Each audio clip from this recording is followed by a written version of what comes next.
देखो लड़के, मैं और मेरे साथी 1 मिनट के अंदर अंदर तुम्हारे दांत तोड़ सकते हैं। मेरे एक थप्पड़ से ही तुम्हें नानी याद आ जाएगी। इसलिए इससे पहले कि मैं गुस्सा हो जाऊं, यहां से निकल जाओ। सिक्योरिटी गार्ड ने आहान को धमकाने की कोशिश करते हुए कहा, मगर आहान यहां पर कोई बखेड़ा खड़ा करने के लिए नहीं आया था। उसने कहा, मैं सच में यहां प्रॉपर्टी खरीदने आया हूं और तुम सब बिना वजह मेरी बाइक को तोड़ने की कोशिश कर रहे हो। क्या तुम अपने गेस्ट्स को इस तरह ट्रीट करते हो? आहान के इस सवाल के बाद वो गार्ड्स इरिटेट हो गए थे। कोई भी मिडिल क्लास आदमी रोजवुड स्प्रिंग जैसी जगह पर प्रॉपर्टी खरीदने का सपना भी अफोर्ड नहीं कर सकता था, लेकिन ये लड़का अपने जिद छोड़ने का नाम ही नहीं ले रहा था। गार्ड्स ने आहान की तरफ देखते हुए अपने कदम आगे बढ़ाए और हाथ उठा लिया।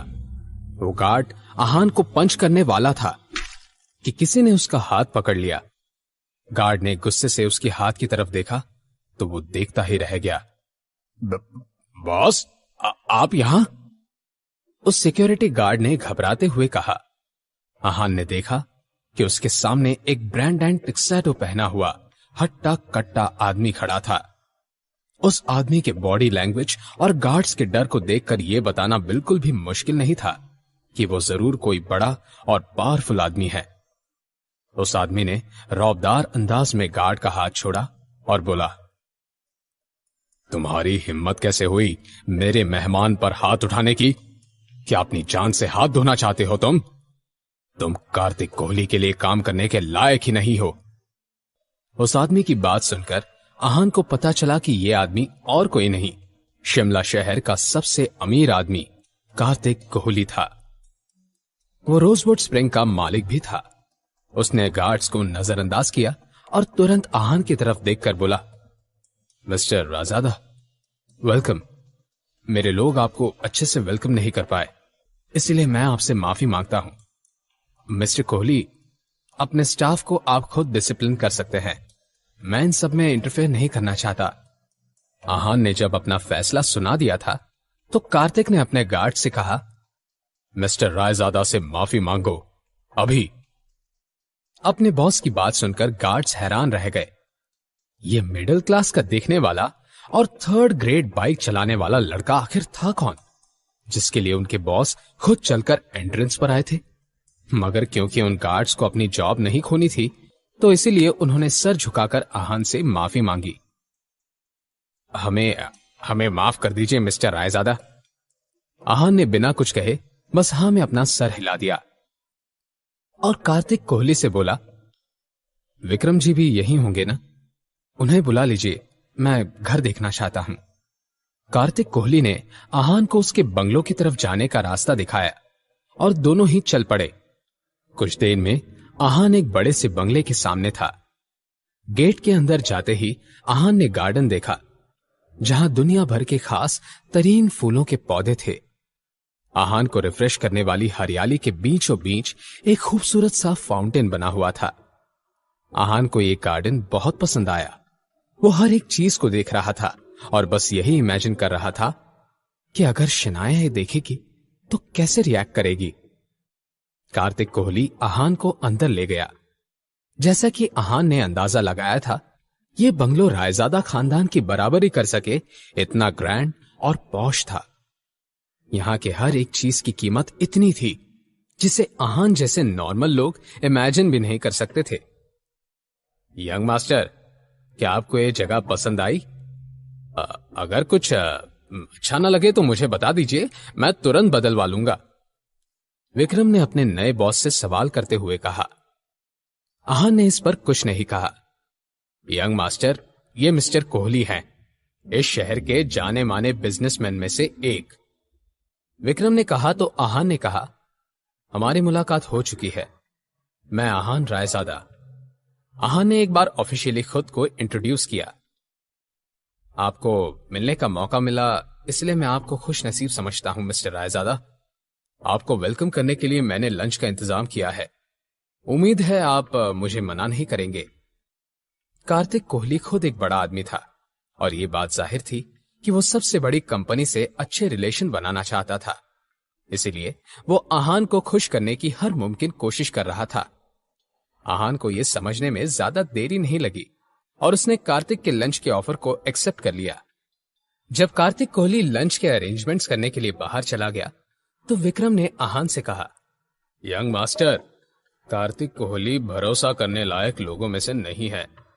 जरूर आपने कुछ सोचा होगा, मगर मैं आपको सजेस्ट करूंगा कि हम इस आदमी के साथ ज्यादा करीबियां ना बढ़ाएं। विक्रम को बिजनेस और लोगों का बहुत तजुर्बा था, इसीलिए आहान ने उनके जजमेंट पर पूरा यकीन किया था। आहान ने उसे देखा और उसने कहा, देखते हैं कंपनी ने हमारे अंडर कौन सी इंडस्ट्रीज अलॉट की हैं। आहान अच्छे से जानता था कि उसे सक्सेसर बनाने के पीछे जरूर कोई गहरी और जरूरी वजह होगी। उसके अलावा आदित्य रायजादा जैसा जिद्दी इंसान अपने नाजायज बेटे के लिए इतना कुछ नहीं करता, इसलिए आहान फिलहाल किसी भी तरह का कोई एक्शन नहीं लेना चाहता था। यंग मास्टर, इनिशियल स्टेज पर हमें सिर्फ 100 करोड़ की इन्वेस्टमेंट दी गई है। इसके अलावा आर्किटेक्चर, एंटरटेनमेंट और कुछ होटल चेन्स के शेयर्स भी हमारे पास हैं। आप इस सब से क्या करना चाहते हैं? विक्रम ने ब्रीफ में आहान को सब कुछ बता दिया। आहान बहुत केयरलेस लग रहा था। उसने इस सवाल का कोई जवाब नहीं दिया और इधर उधर देखने लगा। कुछ देर की खामोशी के बाद आहान ने विक्रम से कहा, विक्रम जी, लिविंग रूम की इस बालकनी में तुलसी का एक पौधा लगना चाहिए, एकदम बीचों बीच। और हां, इस बात का खास ध्यान रखिएगा कि पौधे को अच्छी धूप मिले। आहान की ऐसी अजीब रिक्वायरमेंट से विक्रम दंग रह गए। यहां के गार्डन में कई सारे एक्सोटिक प्लांट्स लगे थे, लेकिन यंग मास्टर को तुलसी का पौधा क्यों चाहिए? खैर छोड़ो, मुझे उन्हें नाराज नहीं करना है, मैं कुछ करता हूं, विक्रम ने मन ही मन में कहा। फिर उन्होंने हामी भरते हुए आहान से कहा, जी मैं अभी इसका इंतजाम करता हूं। जब वो अपने असिस्टेंट से बात कर रहे थे, आहान ने किसी को कॉल किया। थोड़ी ही देर में फोन की दूसरी तरफ से एक प्यारी मगर सख्त आवाज आई, आहान मैं बिजी हूं, क्या बात है? यह आवाज किसी और की नहीं, शनाया की थी। आहान जानता था कि इस वक्त शनाया काम में बिजी होगी, मगर फिर भी उसे शनाया की याद आ गई तो उसने कॉल कर दिया। सॉरी, मैं डिस्टर्ब नहीं करना चाहता था। वो बात यह है कि मैं लंच पर आपकी तरफ नहीं आ पाऊंगा, तो प्लीज याद से खाना खा लीजिएगा। आहान की बात सुनकर शनाया ने ध्यान दिए बगैर कहा, हाँ ठीक है आहान, वो मैं सुबह जल्दी में भूल गई। तुम घर जाने के बाद लिविंग रूम में जो तुलसी का प्लांट है उसे याद से पानी देना, ओके? भूलना मत। शनाया की ये शब्द सुनते ही आहान के चेहरे पर स्माइल आ गई। उसने कहा, जी मैं दे दूंगा। शनाया ने आगे बात करना जरूरी नहीं समझा और फोन रख दिया। इस वक्त जब हर कोई आहान को खुश करना चाहता था, आहान के दिमाग में बस शनाया और उनकी पसंद नापसंद थी। आहान लंच करने के लिए डाइनिंग एरिया में गया। उस वक्त पर आहान और कार्तिक कोहली के अलावा वहां और कोई नहीं था। आहान ने कैजुअल अंदाज में बात शुरू करते हुए कहा, मिस्टर कोहली, आप रोजवुड स्प्रिंग के ओनर हैं, मगर फिर भी यहां पर डेवलपमेंट की कुछ कमी है। अगर सोचा जाए तो इस जगह को इंडिया की सबसे फेमस और लेविश जगहों में से एक बनाया जा सकता है। कार्तिक कोहली को इसी मौके का इंतजार था। उसने आहान से कहा, मिस्टर रायजादा, मैं आपकी बात समझ रहा हूं, लेकिन यह जगह शिमला के पहाड़ी हिस्सों में है। अगर इसे डेवलप करना है तो हमें नेचर की खूबसूरती के साथ ही टेक्नोलॉजी और मॉडर्न आर्किटेक्चर का भी ध्यान रखना होगा, और इसके लिए हमें बहुत ज्यादा इन्वेस्टमेंट की जरूरत है, जो मेरे जैसे छोटे बिजनेसमैन के लिए थोड़ा मुश्किल है। कार्तिक कोहली जानबूझकर अपने आप को कम आंक रहा था, जिसके चलते आहान सामने से इन्वेस्टमेंट करने का ऑफर दे दे, मगर आहान उसकी पैंतरेबाजी से अनजान नहीं था। कार्तिक कोहली, जो पिछले 7 साल पहले एक गुंडा हुआ करता था, अचानक से वो शिमला का सबसे अमीर आदमी कैसे बन गया था? ये आदमी किसी लोमड़ी की तरह चालाक था, लेकिन आहान के इस वक्त कुछ और ही प्लान्स थे। उसने इस तरह प्रिटेंड किया मानो वो कुछ सोच रहा था, और थोड़ी ही देर में उसने कार्तिक कोहली से सवाल करते हुए कहा, क्या 50 करोड़ काफी रहेंगे? क्या कहना है आपका? मैं ज्यादा भी इन्वेस्ट कर सकता हूं। आपके ऑफर को मना करूं तो मेरे जैसा बेवकूफ पूरी दुनिया में कोई नहीं होगा। आहान की नजरों से कार्तिक की आंखों की चमक छिपी नहीं थी। उसने अपना हाथ आगे बढ़ाया और बोला, तो फिर ठीक है, मेरे 50 करोड़ और आपके 20 करोड़ मिलाकर हम एक नया प्रोजेक्ट शुरू करते हैं। स्प्रिंग कॉर्पोरेशन नाम की कंपनी शुरू करते हैं, जिसके चलते हम रोजवुड स्प्रिंग को इस देश का जाना माना नाम बना देंगे। जब आहान ने अपनी बात खत्म की, विक्रम वहां आ गए। कार्तिक कोहली ने तुरंत आहान से हाथ मिलाया और शिमला के सबसे बड़े बिजनेस की शुरुआत हो गई। लंच के बाद आहान और विक्रम वहां से चले गए। कार्तिक कोहली के चेहरे से हंसी गायब होने का नाम ही नहीं ले रही थी। उसने अपने असिस्टेंट को गले लगा लिया और बोला, किशन, अब मेरा नाम सिर्फ शिमला में ही नहीं, पूरे हिंदुस्तान में जाना जाएगा। रायजादा के नए हेड से मेरी दोस्ती हो गई है। वैसे इस मौके को मैं हाथ से जाने नहीं दूंगा। ये नई कंपनी मुझे बहुत बड़ा बना देगी। कार्तिक के रिएक्शन से किशन का रिएक्शन बहुत अलग था। उसने कहा, भाई, लेकिन क्या आपको ये मिस्टर रायजादा अजीब नहीं लगे? हाँ, नहीं कोई महंगे ब्रांडेड कपड़े नहीं और कोई बड़ी कार नहीं। वो बहुत ही सिंपल लड़का लग रहा था, यहां तक कि वो किसी सस्ती सी बाइक पर आया था। किशन की बात में तो दम था। कार्तिक ने कहा, बात तो सही है। एक काम करो, किसी को आहान रायजादा पर नजर रखने के लिए कहो। मैं उनके बारे में सब कुछ जानना चाहता हूं। किशन ने अपने बॉस की बात पर हामी भर दी। कार्तिक कोहली को कुछ और भी याद आया और वो थोड़ा चिंतित लगने लगा। उसने किशन से कहा, किशन, एक काम करो, मेरे गराज से वो नई स्पोर्ट्स कार निकालो और आहान रायजादा को तुरंत पहुंचा दो। उन बेवकूफ गार्ड्स ने मिस्टर रायजादा की बाइक तोड़ दी। उन्होंने इस बात को ज्यादा माइंड तो नहीं किया, लेकिन मैं हम दोनों के बीच कोई भी कड़वी याद नहीं रखना चाहता। दूसरी तरफ शनाया ऑफिस के बाहर आकर खड़ी थी।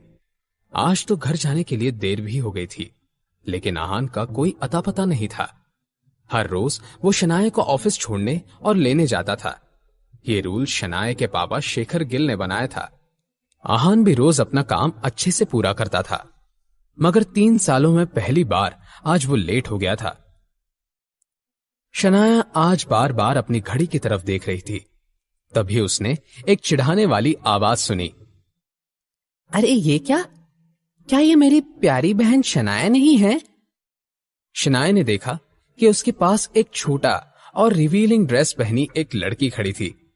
उसने चेहरे पर बहुत सारा मेकअप लगा रखा था और आंखों में वही हमेशा वाले नफरत भरे इमोशंस थे।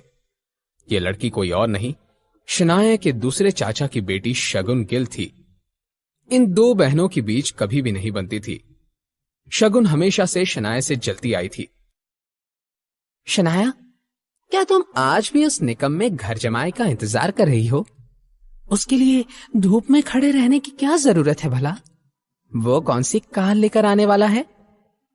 शनाया ने शगुन को नजरअंदाज कर दिया। उसने शनाया को प्रोवोक करने का जैसे मन बना लिया था। शनाया, क्या तुम्हें याद है दादाजी हमेशा कहा करते थे कि तुम उनकी सबसे सुंदर पोती हो, और जब हम सब बड़े हो जाएंगे तुम्हारी शादी सबसे हैंडसम, समझदार और अमीर लड़के से होगी। तुम्हारा पति तुम्हारे लिए आसमान से तारे भी तोड़ कर लाएगा। लेकिन किसे पता था कि वो बात सच हो जाएगी? आहान तो तुम्हें दिन की धूप में भी तारे दिखा रहा है। अपनी बात खत्म करते हुए शगुन अकेले ही खिलखिलाकर हंसने लगी। शनाया का सब्र अब जवाब दे रहा था। वो कुछ कहने ही वाली थी कि तभी गिल कंपनी के सामने एक चमचमाती काली ऑडी कार आकर रुकी। कार्तिक कोहली के घर से निकलने के बाद आहान और मिस्टर विक्रम शहर में वापस आकर लौटे। आहान ने विक्रम को नए बिजनेस के बारे में अपनी एक्सपेक्टेशंस बता दी और कुछ इंस्ट्रक्शंस देने के बाद प्रपोजल पढ़ने लगा। आहान के इस बिजनेस प्रपोजल को सुनकर मिस्टर विक्रम परेशान लगने लगे। यंग मास्टर, ये क्या कर रहे हैं? कार्तिक कोहली जैसे आदमी के साथ काम करने में हमारी इन्वेस्टमेंट मिट्टी में मिल सकती है। अब रायजादा ग्रुप ऑफ इंडस्ट्रीज को और इस कार्तिक कोहली को कोई अजूबा ही बचा सकता है। आहान ऐसा क्यों करने वाला था? शनाया के ऑफिस के बाहर किसकी कार आकर रुकी थी? क्या शगुन शनाए के लिए चीजों को और मुश्किल करने वाली थी? क्या आज आहान शनाए को लेने आएगा? जानने के लिए सुनते